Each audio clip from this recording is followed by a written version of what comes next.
தேவனே நான் ஓமதண்டையில்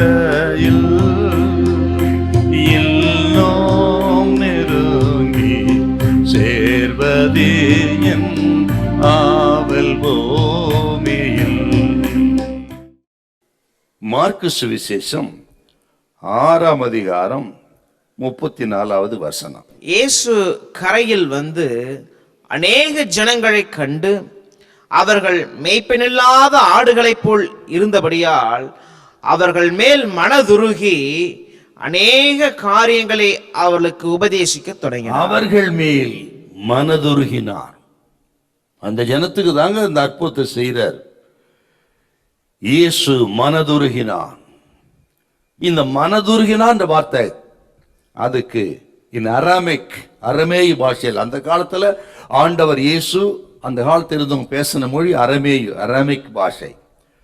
அதுல இந்த மனதுருக்கம் என்கிற வார்த்தைக்கு என்ன அர்த்தம்னா, பசியோடு இருக்கிற ஒரு குழந்தையின் மேல் ஒரு தாய்க்கு உண்டாகிற உருக்கம், இரக்கம், அன்பு. அதுதாங்க ஆண்டவர் இயேசுவிடத்திலே இருந்த இரக்கம், மனதுருக்கம் அப்படின்னு இருக்குதுங்க. ஆண்டவருடைய மனதுருக்கம்னா எத்தனை ஆச்சரியமானது. பசியாயிருக்கிற அந்த ஜனங்கள் மேல் ஒரு தாய்க்கு குழந்தையின் மேல் இருக்கிற உருக்கத்தை போல் மனம் முருகினார் இயேசு. ஒருவேளை நீங்க அப்படிப்பட்ட ஒரு தாகத்தோடு இருக்கலாம், பசியோடு இருக்கலாம், பல நிலைகளை ஏக்கத்தோடு இருக்கலாம். இதுக்கு ஆண்டவர் சொல்லுகிறார், கண்டும் காணாமலும் போகிற தேவனை நீங்கள் ஆராதிக்கவில்லை, உங்கள் மேல் மனதுருகி உங்களுக்கு இரக்கம் செய்கிற ஆண்டவர் வந்திருக்கிறார். அவர் உங்களை கைவிட மாட்டார். பரிசுத்த ஆவி ஒவ்வொருவரோடு பேசுகிறார். இந்த மனதுருகினார்னா என்ன அர்த்தம் நினைக்கிறீங்க நீங்க?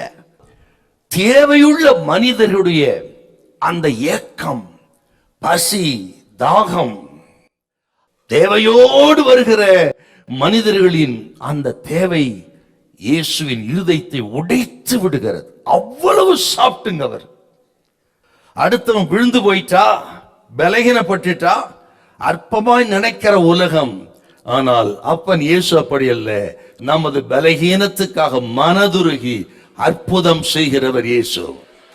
நாம் விசுவாசிக்கிற எந்த நிலைமை இருக்க தெரியாது, ஆனால் உங்கள் மேல் மனதுருகும் ஆண்டவர் வந்திருக்கிறார்.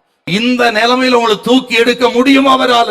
அதல பாதாளத்தில் விழுந்திருந்தாலும் சரி, இனி எழும்பவே முடியாத நிலைமைக்கு நீங்கள் விழுந்து போயிருந்தாலும் சரி, கர்த்தர் சொல்லுகிறார், உன்னை எங்கே இருந்து தூக்கி எடுக்கவும், உன்னை ஆதரிக்க ரத்தத்தால் கழுவி சுத்தம் பண்ணி உன்னை பரிசுத்தப்படுத்த அவரால் ஆகும். உண்மையில் மனதுருகும் ஆண்டவர் வந்திருக்கிறார். ஹல்லேலூயா, ஹல்லேலூயா.